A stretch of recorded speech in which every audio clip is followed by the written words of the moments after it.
Yes, who's there? The World Health Organization. There's a pandemic. Did that last episode end with me saying who's there? It's knock. I said knock knock. You said who's there? Okay, just making sure. I don't even remember why we did that.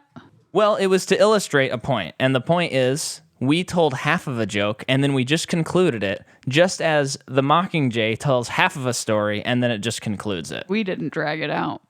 We did. Well, I guess we did with our. We dragged it out forgot. for a week, but we didn't drag it out nearly as long as the folks did. Hi. Hello, everybody. Welcome to Macabre Podcast the Macabre Universe. Podcast Universe. This is the end of the, what is it?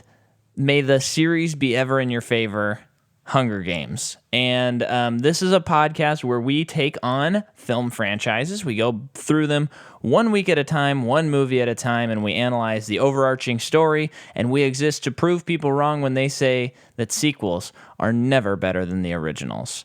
That's us, folks. And I'm Micah Macaw. I'm Jordan Macaw. I assume we're going to have a plethora of new listeners this episode. Just because. So yeah, that's the numbers us. really indicate that that's what happens on the last episode of a series. Yeah, it's true. Our by the way, Harry Potter and the Philosopher's Stone is now our number one listened to episode. Woohoo! Yeah, by a healthy margin. So cool. People are still working their way through our previous, like two series ago. People are still doing that. Yeah. That's kind of a fun thing about this podcast is when you look at the numbers, every once in a while, it'll just be like, oh, somebody's listening to Shrek right now. Yeah. And you can like totally tell that like they're going to Shrek. And then all of a sudden, Toy Story, you know, and stuff like that. Cool. So at the end of this, we will announce what our next series is going to be, which is the Patreon series. We know by today? We don't know. But I'm going to put a little note for myself and I'll record over it. Basically, right now, we're down to Back to the Future and How to Train Your Dragon and Lord of the Rings. And I really think Back to the Future is going to take this whole thing, which is pretty exciting. That's going to be a fun one. The bracket has been really fun, the Patreon bracket. I'm kind of surprised that How to Train Your Dragon made it this far. Yeah, me too. I'm shocked that Johnny English made it to the final four. Yeah, me too. And I'm not shocked about Back to the Future, but it's still a surprise that it has made it to the final four. Consider like with the other ones that were in this. Yeah, I think so too. I thought Dark Knight was going to make it farther. Me too. So anyway, that's been fun. And even though we have reached our goal of 10 patrons, maybe we'll do that again in the future. Maybe that'll be a yearly thing. Possibly. I don't know. I can't predict the future, even though we make the rules. So today we're talking about Hunger Games Mockingjay Part 2. And, I forgot to insert the joke. Shoot. What joke?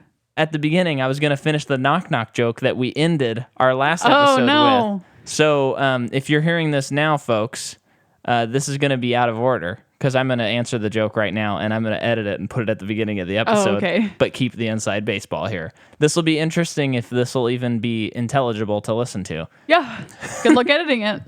I'll get it. So, folks, this one, again, is directed by Francis Lawrence, produced by the same people, screenplay, Peter Craig, Danny Strong, music, James Newton Howard, cinematography, Joe Willems, same production company, same distribution. Comes out November 20th, 2015, little under a month before Star Wars The Force Awakens. That'll come into play in a little bit. Wow. I didn't know that was like that soon. Yeah. So domestically, it makes a little bit under 300 million. Yeah. 280-ish, 281-ish. And then, yes, domestically. And then worldwide, it makes 658 million. Is this the lowest one? And so I have some stuff for you. So domestically, if we go in order from highest grossing to lowest grossing, it's Catching Fire, Hunger Games, Part 1, Part 2. So went down worldwide, it goes Catching Fire. That is how I would rank the series. That's crazy. Oh, yeah, me too.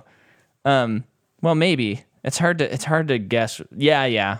Part 1 is maybe better? Ugh, it's so hard to tell. Yeah. And then worldwide, it's Catching Fire number 1, Part 1, Mockingjay Part 1, Hunger Games, and then Part 2. So it did consistently like go down for the most part, And then, yes, just to keep us in order, and this is how we did the podcast as well. If we're taking into account YA books that are split up into two parts, there was Harry Potter, then there was Twilight, and now it's Hunger Games. And this is the last of it, as far up to this point, as far as my knowledge tells me. If I'm wrong, please somebody tell me.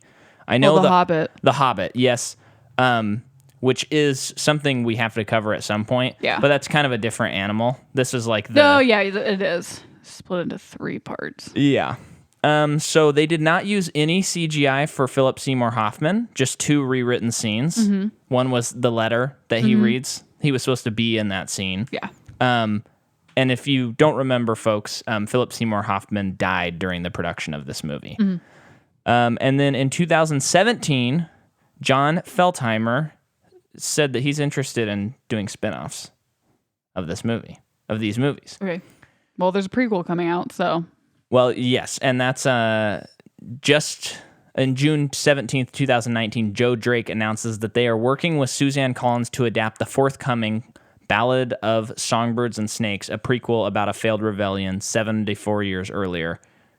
I feel like it's just automatically can't be as cool because, like Rogue One is about what happened before A New Hope, right? Mm-hmm. That is cool because it's like it's a story that we never really thought we wanted. Yeah. But we did know that the people died to get this. Mm-hmm. That was like an earned story, I think. Yeah. This one, it's like 75 years before or something like that. 74, yeah. 74 years before this one, and it's not even talked about. They do mention it. They mention it? A couple of times. Well, at least they mention it because it's... I think it's kind of a cool idea because in the movies, they mentioned that rebellion was like the last rebellion, and that's when they started the Hunger Games after that. I'm just curious what change it causes that's not negative. Because A New Hope or Rogue One, whatever, caused change that was positive. Sure. Does that make sense? I'm just curious. I think it's far enough back in the past that they could kind of do whatever they need to do with it. Yeah, but it's like, it's with the knowledge of what is going to happen. That to me, sometimes this one seems so much less risky than Rogue One to me.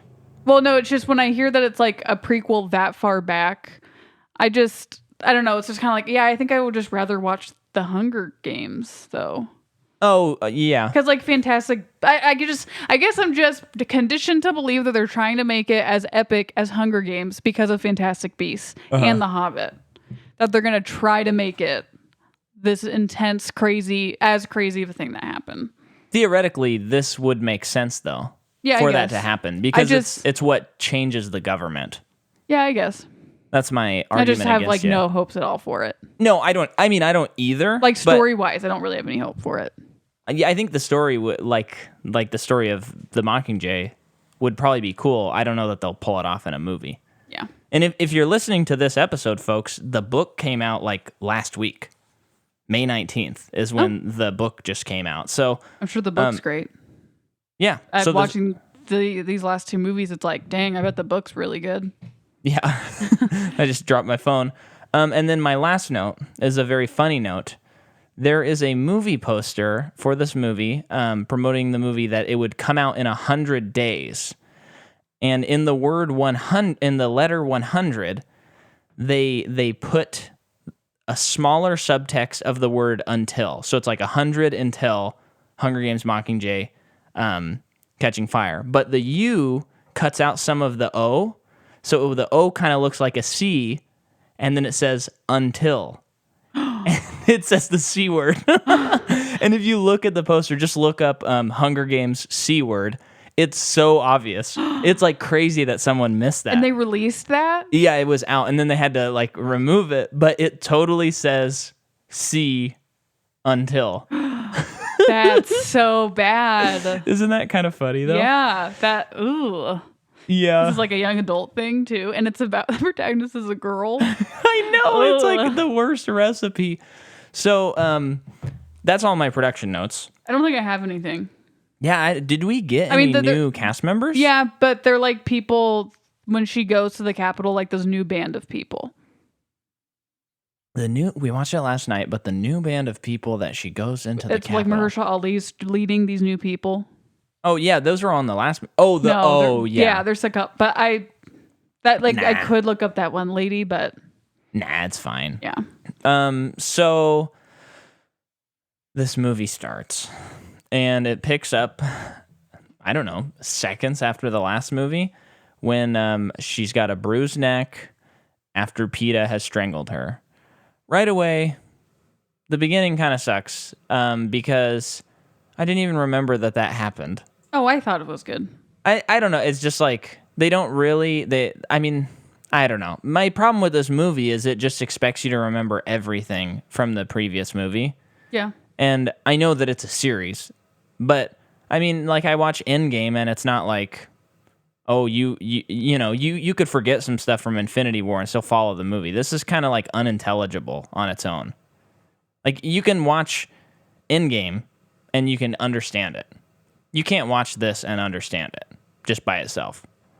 It's outrageous that this is a movie. Yeah. It's just outrageous. I'm talking quietly because I'm so angry. Oh, okay. So PETA's really mad, and he looks all gross and sad.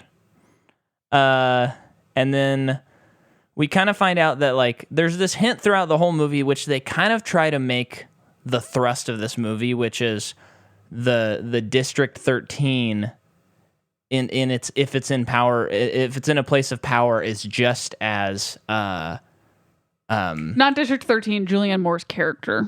Yeah, because she's leading them. Yeah. And I think that because some people, the smart people, realize, man, this looks really familiar.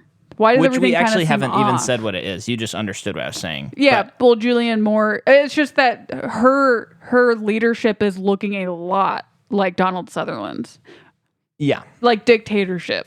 So throughout this movie, you realize that some people are becoming very suspicious of what's going on. Mm-hmm.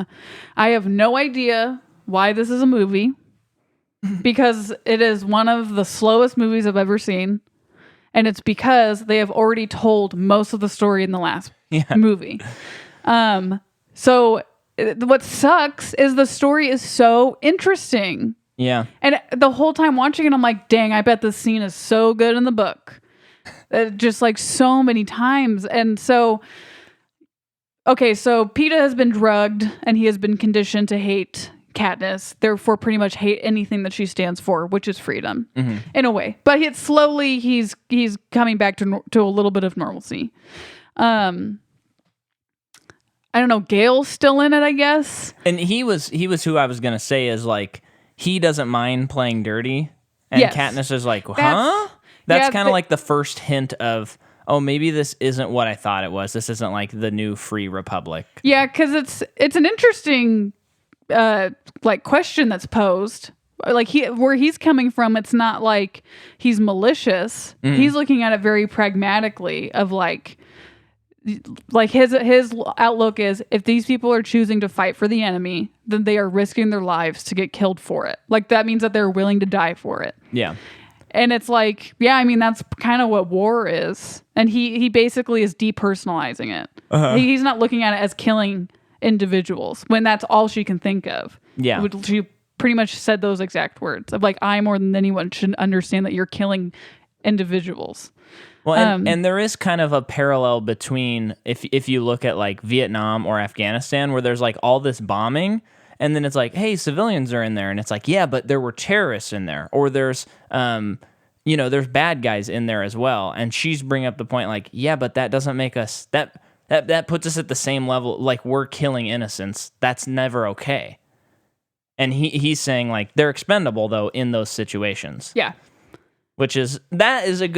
That would be cool. It's interesting. I bet it's interesting in the book.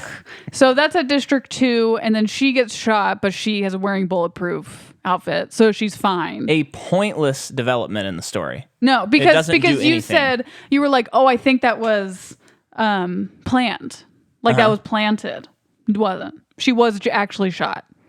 Yeah. Because you thought that like that was maybe a show orchestrated by Julianne Moore. Yeah, so that they could like kill her and then she could go do something undercover. Which that's what people believe, and she is like, we are going to turn this into a story, which they do. Yeah.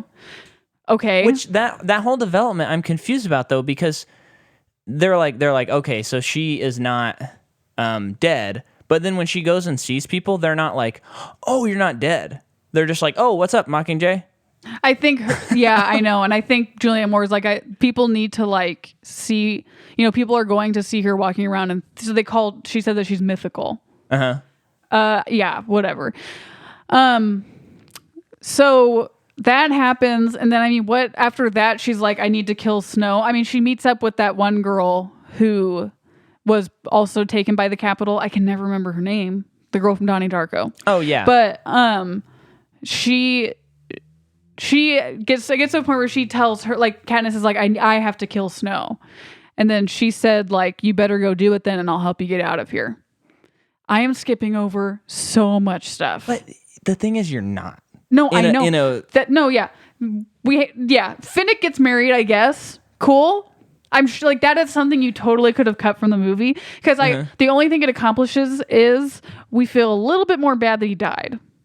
I would still feel pretty bad if he died, though, because of him in the last two movies. I don't need to see this. Like, seriously, people, it's essence of time. Okay, so... Well, okay, can I jump in on a thought here? One, the movie is paced really poorly. Yeah. And speaking about Finnick's death, I'm going to jump to it. When he dies, he just gets overwhelmed by the zombie lizards, and that's just kind of it. There's like no repercussions to his death. And I actually, at the end of the movie, I was like, did he die? I can't remember. That's what I thought. Well, the only way you're like really reminded or like feel the impact of it is when Peeta's reading the letter from his wife. Yeah. And you're like, who's the wife? Oh, okay. Yeah. She's definitely a character that you're like, man, I wish I had read the books for her character. Because who is this again? Anne? Who? Yeah. I think that's her name. I can't remember. But, okay, yeah. So... Jumping forward, she goes to the Capitol, to like the battle without anyone knowing. And then when everyone finds out she's there, Julianne Moore's like, yeah, she'll publicity stunt. We'll make it work. I actually think Julianne Moore has got a pretty fantastic performance in the movie. It's not really her performance. It's her character. It's just... Well, I like the ticks she's doing and stuff like that. I'm not talking about her performance. It's whatever. I don't know. Oh, that you don't like? I think it's...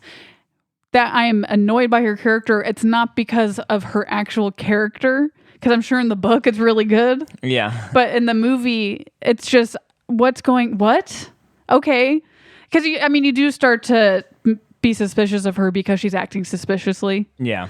Like it really doesn't feel like she honestly does not care about Katniss's life. She cares about her mythical status.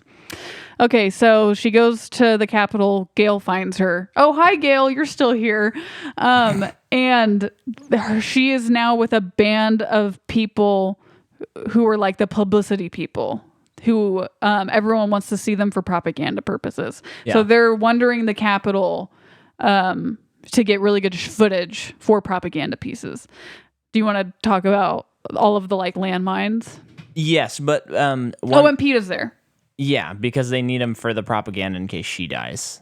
Why would you put him in the same place if you want only one of them to die? It doesn't make sense. But so one thing I want to point out about the movie before I talk about that is this movie is just like... The formula to this movie is Katniss goes into a room, she sits there quietly, she has a conversation, usually about Peeta or the Capitol, then they go to another room, repeat. Small action beat, 1 to 3 minutes long. Then gosh, it's so sluggish. Then it's repeat of that, and it's the whole movie. And already the last movie was that. Mm-hmm. And it just, this movie reeks of, because again, I think about Harry, because we're looking at this through the lens of the split YA books. Harry Potter had a lot to do. Mm-hmm. I don't know how you could have done it in one movie. I have a few issues with it, but as a whole, it's an experiment, and they're the first to do it. Kind of cool. Yeah. Works. Yeah. Twilight, no way did it need to be cut into two. But when I was reading stuff about it and like the way they attempted to do it, I see what they were attempting to do. They did not accomplish it. And that one's like, the source material is already pretty bad. Yeah. So then you go to Hunger Games, and the source material seems to be really amazing. Yeah, and they cut it into, and this one just reeks of we want more money. This is where it finally, to me, is like, that's what this move feels like. Yeah. The other ones feel like there is at least a semblance of artistry involved. And this does not. Yeah. So there's landmines all over the Capitol that have like different games attached to them. Now this is clever. Yes. Props to Suzanne Collins turning it into another Hunger Games. Yes. To get to the Capitol, there's all these things. There's this one really cool effect where these machine guns like bursted out of a wall. burst out of a wall, and it was just like a beautiful CG effect. It like looked so real. Yeah, it looked pretty good. It was awesome. And then followed by they get attacked by Spider-Man's symbiote, the black goo that becomes Spider-Man, and then later becomes Venom and Carnage and Anti-Venom. We were really unclear on how this one worked. Okay, so there's black fluid coming at you. You probably don't want to touch it, no matter what it does. So they're running away, naturally. But one guy gets pushed into it, and these cables come up. Yeah. And I don't even really... looks like a spider web. That's what's even more confusing. Yeah, but it's like, did they go through him? Did they just lift him up? Why would it do that? Are the cables the thing that killed him, or was it the black sludge? Is this in the book? Because if it is, please tell me what this is. Yeah. And I just need to know the physics of what this thing does, because we talked about it for minutes. We did. During the scene. And at one point, Liam says, I think the oil's dried. Yeah, so it's like, it's not oil. That's like not the consistency of oil. Well, that's just the not great effects, but well, so here's what I want to point out. And if you have listened to this podcast for any amount of time, you know that Jordan and I really fight up against the idea of like getting lost in the details and like the minutia of a movie when a movie's trying to tell a story, and it would make less sense to dig into why a character or why they like did go through that door in a horror movie. Sometimes it doesn't really matter. Yeah. You just got to go with the movie. Yeah. But in this, I'm sitting there and I'm like, I'm a person who actively fights against that tedious thinking. And I'm sitting there and I'm like, I cannot figure out this black goo. And I think this is like a very poorly adapted thing, because if I was adapting this material, I would look at it and I'd go, there's this goo, it shoots this web thing. It makes a lot of sense if you're reading the book, but a lot of these people haven't read the book. / this is not the book. So we should, change it. Yeah. And you shouldn't be afraid to change it, because that would, as our rules for adapting books, it would be a better use for a visual representation. Yeah, because if you're just going to copy and paste a book, why are you adapting it? That's what I have to say. There's no purpose in doing that. You need to bring something to the material. And this, now I'll go to my bigger point of this. The whole movie is like, there's all these scenes and all this stuff where it's like, yeah, I'm sure that's in the book, and I'm sure the book is great, but I don't need this scene as a movie viewer. I understand what's happening. Skip it. Cut it. I'm not reading the book. Or it goes to something and you're like, I don't really understand what's happening. Yeah. Skip it. Cut it. Change it. Don't be afraid to do that. Yeah. And I'm curious too, because the first two movies are, Hunger Games actually happen in them. They definitely they take their time with it in leading up to the Hunger Games. Yeah. And I would say there was pretty good pacing of like, it felt like Calm Before the Storm and a lot of it. But once you got to the Hunger Games, that was like the bulk of the movie. And it was like action, quick, fast, interesting. Yeah. And a bunch of strategy. So these two movies have like, probably not really in terms of runtime, but it feels like it has like barely any action in it. Yeah. Because, Hunger Games are an orchestrated thing that you are expecting. This is like, you don't really know what to expect. But at the same time, they are in the Hunger Games again, like you just said, and I'm sure that's what it is. So why does it take so long? Why are there so many pauses? Yeah. During this? It just needs to be a roller coaster. And a way to make it a roller coaster is don't make it a whole, like, don't separate the source material. And if you really feel like you have to, like you better really visually represent why you feel like you had to. Yeah. And I don't think that they accomplished it at all. No. And yeah. Okay, so we're at the black oil stuff, and then they leave. Yeah. And they go through these tunnels. The sewers, yeah. And the action sequence, the way that it's put together in pretty much all respects, I could not figure out the geography of what was happening. And that is like a big, if you're going to do an action scene, unless you are trying to purposely show disorientation, you need to have a clear sense of where people are, where they're going, or what they're trying to accomplish. And these action sequences, I'm like, I don't know which tunnel that character is looking down as opposed to this character. So weird. And it was like really dark too. And Gail's just shooting fire arrows when there's like pipes everywhere. Which was a cool effect, but didn't make sense. But logically, I don't think that that's okay. No. I don't know. That might be, that's definitely overthinking it. Okay, yeah, so that they go through these sewers because they're trying to avoid more landmines, and then of course the Capitol finds out, so they release what are apparently lizard mutants. They're lizard mutants. Obviously, they changed that a little bit because no part of them did I think that they might have been lizards at one point. Yeah, which, hey, maybe that's a good adaptation, I guess. I have to say, though, I didn't like it. The effects were pretty good. It's not the effects that I have a problem with. But, is it the first movie with the dogs? Yeah. So you have those weird dogs in the first movie. Pretty interesting because I know dogs. Yeah. Like that was because this world is set in a time that is definitely in the future, but it is not fantastical. No. In that way, even though there have been a ton of scientific advancements. So when you have these one weird, might say it's dystopian. Yeah. But so you have these weird alien, and I mean the movie Alien type looking things in here. It feels like they're just aliens that they found on a planet that they're now using as weapons. Yeah. Like it's too out there. And I'm really curious what the lizards things are like. Yeah. Because that's believable to me. Well, I think they were supposed to have like tails and and they probably like and stuff. Run really fast on all their fours, and they look. It's interesting. Curious why they changed that. Well, and I don't know what this unspoken rule is that for some reason like PG-13 movies are not allowed to have like good action scenes. Have you noticed that? It's like unless it's like a really great director, you're just gonna get a sequence where you're like, oh. Okay, I guess. I really wonder if a lot of that comes down to because it's a franchise movie, big budget. Do they shoot these movies at the same time? Yes. So you have a ton of crazy scheduling. Maybe they just literally did not believe that it was worth the time to choreograph something. Well, and oftentimes blockbusters don't have great action sequences. Yeah. But I suppose from what I hear, like Fast and Furious has great action sequences. John Wick is technically a blockbuster.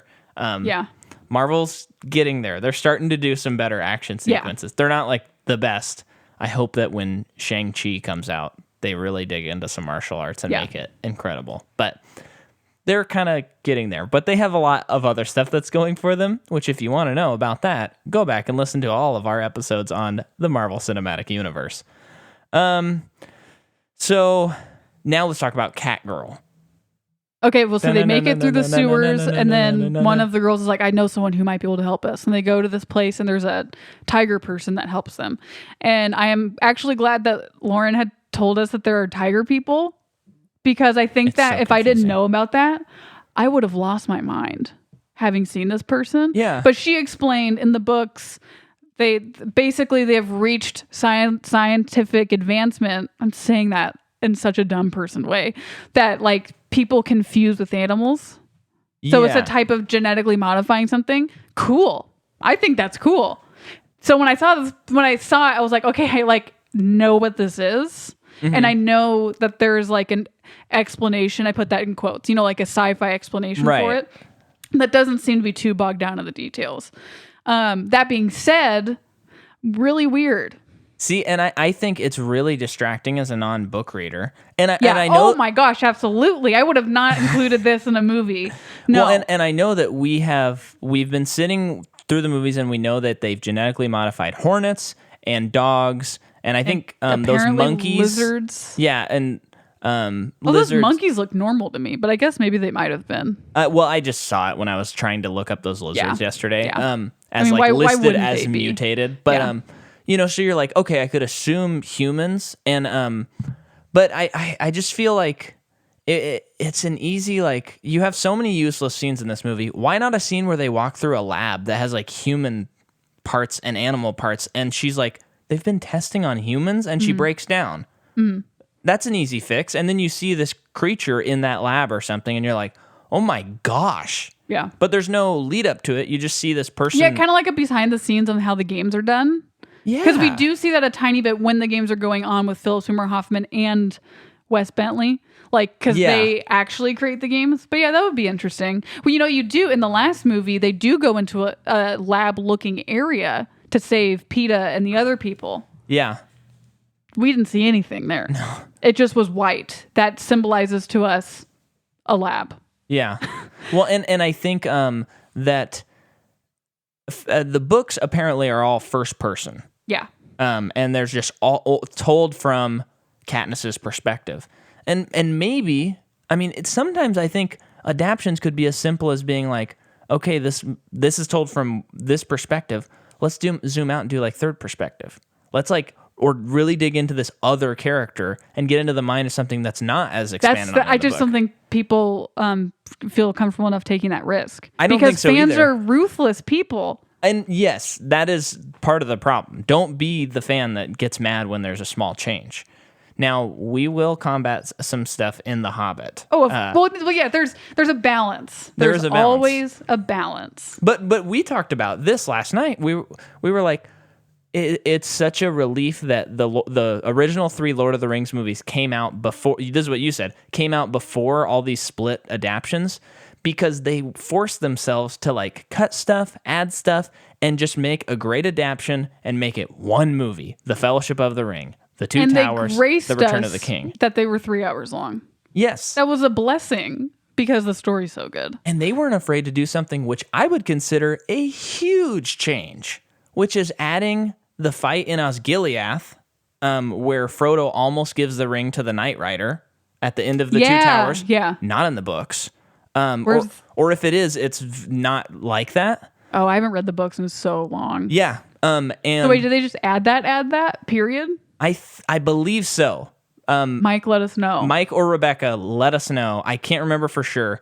But I know that in the Two Towers, they fight Shelob. That's like the climax of Frodo and Sam's adventure. And they were like, no, let's add this other scene, add some more tension with Gollum, and then let's put Shelob in Return of the King. And it works perfectly. And when you read the book, you're like, oh, this is fun. It's different. I'm curious how much easier and harder it makes to write a script on source material that has that has more lore than they know what to do with. Yeah. Like Lord of the Rings. So I wonder if having all of these crazy backstories and history made it easier in a way. Because, they had to have talked to experts. Maybe it does, because look at Harry Potter. Same amount of, like, intensity and not same amount, but, like, the histories and the lore. Yeah. And so there is something to, like, when you watch those two franchises, you're like, there's so much more than what I'm seeing, but they laser focus it still. Yeah. And I would argue for Hunger Games, there is obviously its own history, because a lot of it's based on history. Yeah. But it is very, like, in the moment, this is what's happening right now. So I think it would be a little harder. I don't think there's as much because they're forging new things. And I almost wish that these movies were told from like they had a filmmaker like slash the budget in half on all of them, and you make like you hire like an A24 like minimalist director to really dig into the emotions, and then have like really interesting action sequences that are low budget. That would be maybe my fix for this series, even though I like the first two. It's just they're a little forgettable. Jennifer Lawrence's performance remains consistent and good. Oh yeah, she's awesome. Great. I think the performance. I don't really have any problems with any of the performances. No, I don't think I do either. I think the casting's pretty. I mean, Woody Harrelson is kind of take it or leave it on some scenes. Yeah, but as a whole, it kind of provides to his character. You know. But that makes me think of another big problem with this movie. There's only one scene with the Tooch Man. Yeah. Big Yeah. mistake. And it's not even him in the flesh. Wait, what happened to him?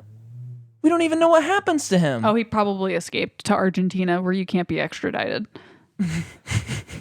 Is Argentina within Panem? That's where all the Nazis go. Oh, sorry. You're asking a real question. Well, not yours was the real question, real answer. Mine was the dumb answer. Okay. Take a breath, everybody. Take a stretch. So Cat Person helps them.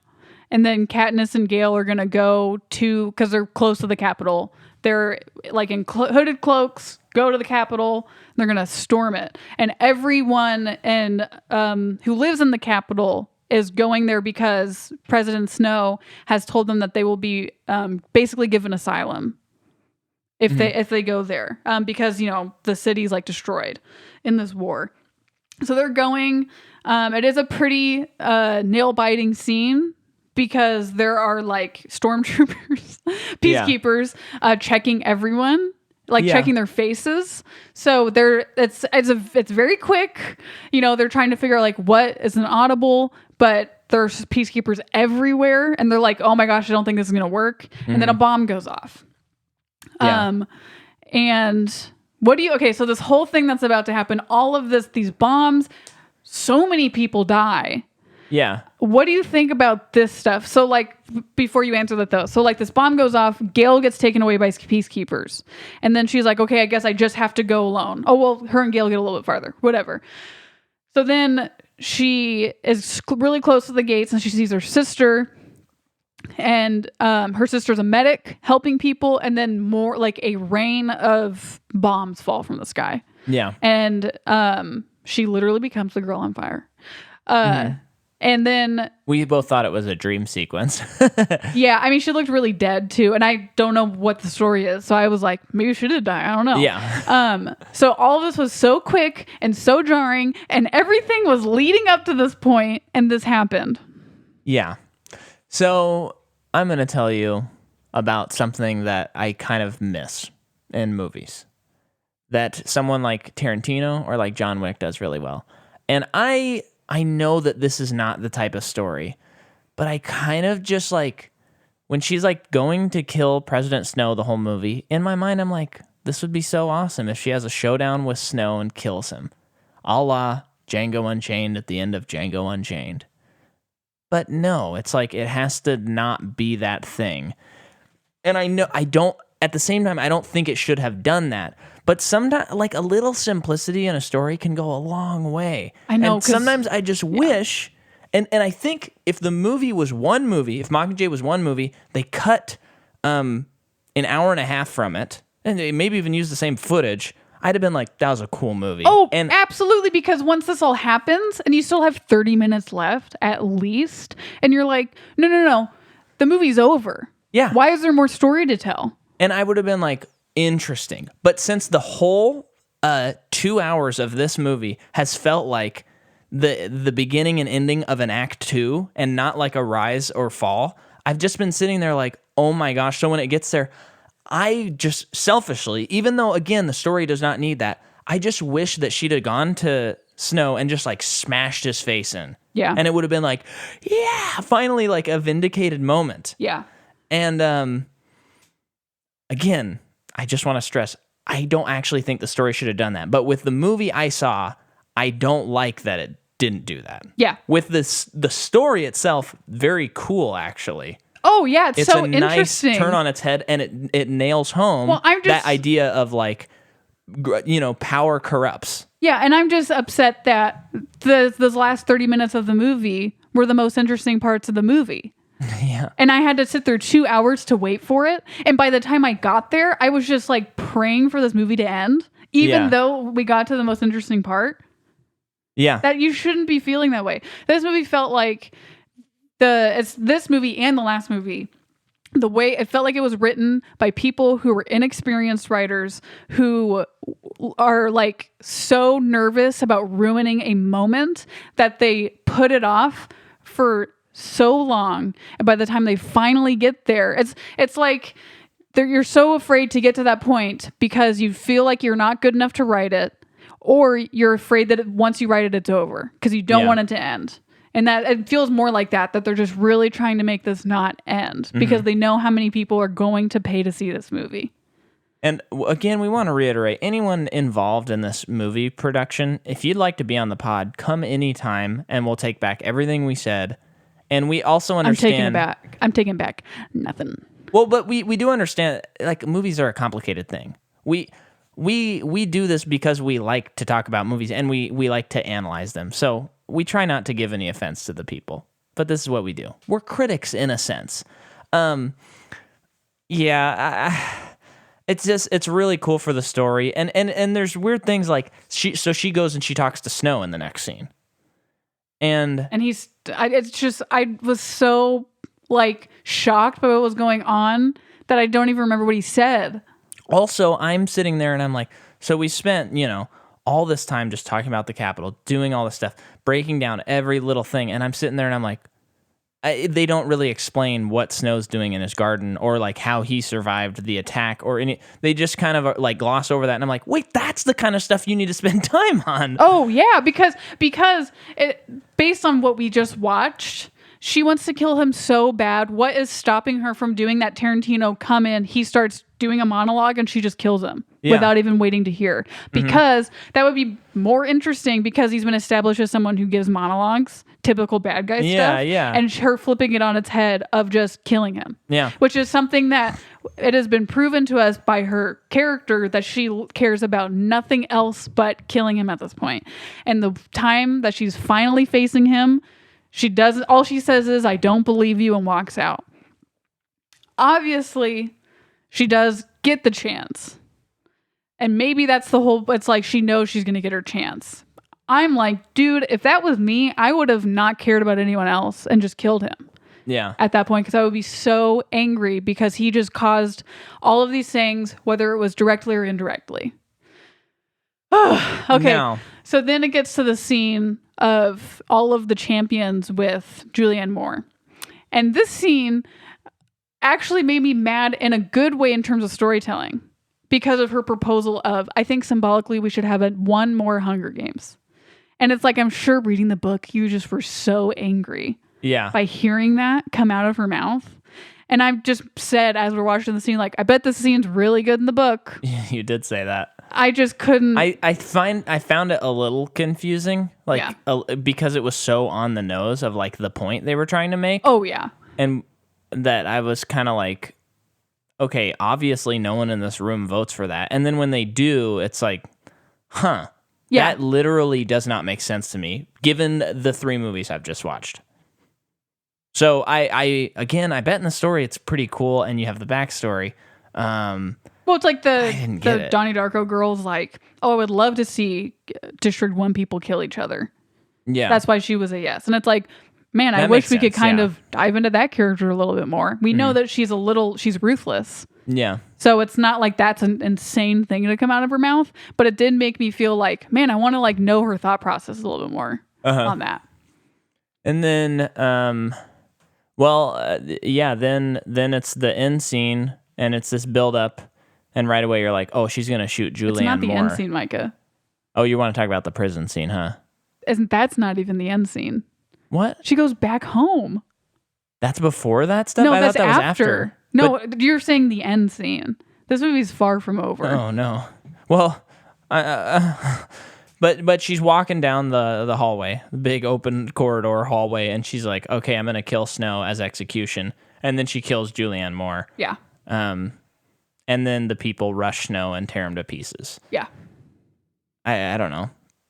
I like that story-wise, but I just don't feel like the movie earned it. No.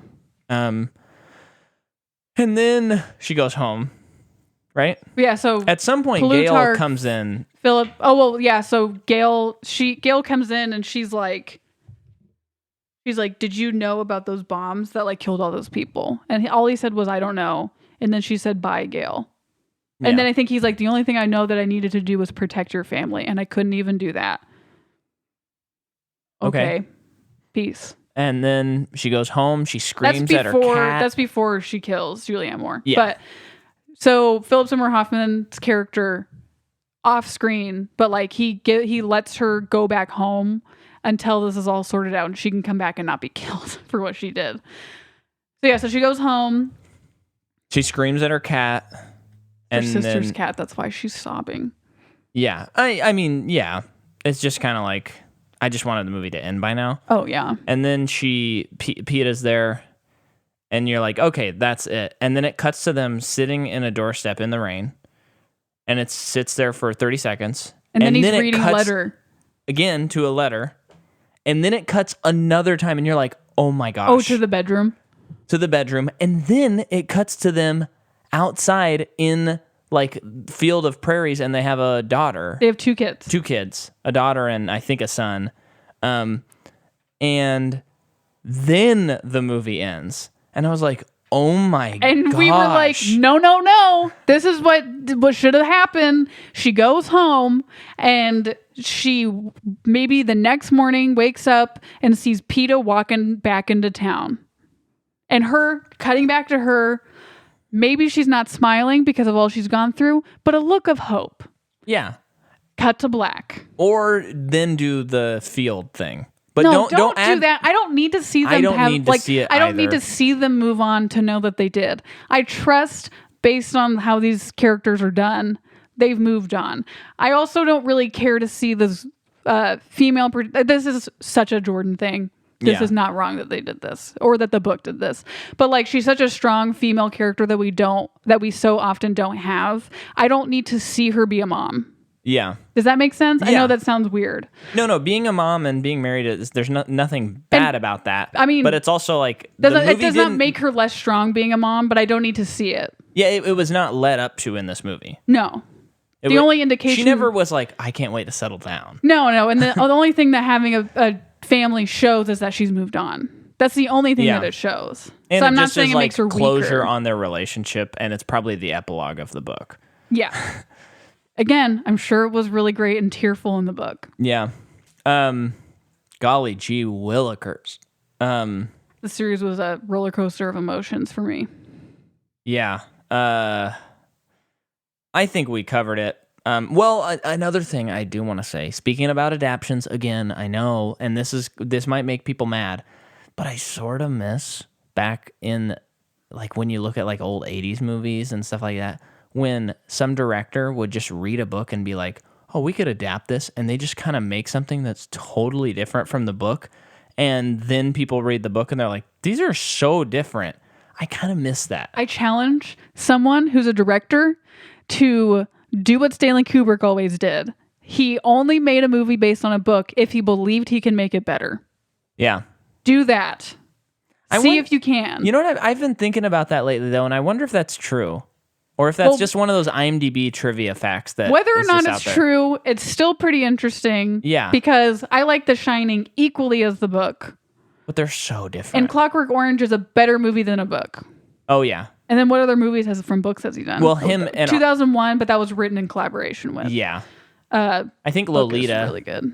And I think Lolita, and then what's the one, the period one? I think that's based on a book. Oh, Barry Lyndon. Yeah, I think that one is. Too bad he doesn't have any. I don't know. I believe it, especially because of how upset Stephen King is with The Shining. Yeah. And Stanley Kubrick kind of being like, "Yeah, I don't really care. This is my movie. That was your book." Yeah. And him putting. I mean, this isn't this is in the trivia, but like in the movie, there's that crashed bug. Which was I can't remember exactly off the top of my head, but it's kind of an FU to Stephen King. A crashed bug? Like, so when the snowstorm was happening and they're driving, he's driving up through it, you see a car accident and it's a bug. And I can't, like I said, do we know if that's real? That's what I've heard. Oh, is this from like that documentary, like the Room 217 documentary? I think it was, yeah. Because that documentary is not a super official thing. No. But it's still pretty interesting. Yeah, yeah. I wonder, so I was thinking about this because yesterday I finished The Stand, or like 2 days ago I finished The Stand. And listener, if you don't know this, Jordan and I love Stephen King. Oh, yeah. Love, love, love. And I was just thinking, like, I wonder if he got really upset about The Shining because it was one of like those first few, like well, it's not only the first, it's probably one of his most personal, I would say, because that could he be is part of Jack it. Torrance. That's because true. this book was written during the time that he was addicted to cocaine, and he is an alcoholic. So this is a time when he was drinking a lot. Okay, that would make sense. But what I was gonna say is like it's still in like the probably first segment of like books being turned into movies of Stephen King. So maybe he was a little more attached to it because now it's like probably everything gets adapted, and Yeah. like It Chapter 2 was horrible, and he's like, yeah, I like the It movies, and he's always like, oh yeah, cool, Doctor Sleep's coming out, And I think now he's just like, whatever, I write the books, they make the movies, I don't care. But Stanley Kubrick also kind of seems like a guy to me that does whatever he wants, and he doesn't really care about other people's feelings. I mean, he genuinely, what's the word? But he made Abused. Shelley Duvall Yeah. feel less than and terrible Yeah. in order to get a better performance out of her. And it kind of messed her up a little bit. Although she does say that, like, by the time the movie was done, she was like, the best director I've ever worked with, like, that he could get that out of me. Yeah. But it's like, but at what cost? I know it's so weird because like in high school, you and I, and just out that was like when we were really discovering films, and it's like Stanley Kubrick is the absolute best. But if he was working today, and was acting the way that our history told us he acted, I don't know if I would see his movies. I think I might be like, no, I don't want to support that guy because he abuses his actors. It'd be. But then the other it's thing is interesting. like Tom Cruise is like, that was one of the best experiences I ever had. Oh, did he do something weird for Eyes Wide Shut? No, he would he just had him do he. Well, I know the movie. It's weird Yeah, itself. yeah. So No, but he just he was asked like, what was it like working with him in more recent years, and he's just like, it was the best. I was working with one of the best directors ever. It was amazing. Yeah. It was hard, but it was amazing. Yeah. But I think it's more just specifically the Shelley Duvall thing where I feel really bad Yeah. that he like bullied her. Yeah. And I don't think that that's okay. Yeah. Even if you get a good performance out of it. That being said, I thought she's like really good in the movie. Yeah, it's a great movie. I mean, I love that movie. I guess maybe I would go see it because I watch The Shining every once in a while because I love it. Yeah. If I really had a problem with it, I would stop watching it. Oh, the ethics of filmmaking. Ooh. Yeah. But yeah. Didn't think we'd end the series talking about Stanley Kubrick, but here we are, and I feel a little bit better now. So let's rank the movies. Well, you already said my ranking. Well, but say it again. 2, 1. I think part 1 and I think part 2. Okay. I think looking back, I think it's the order in which they were released.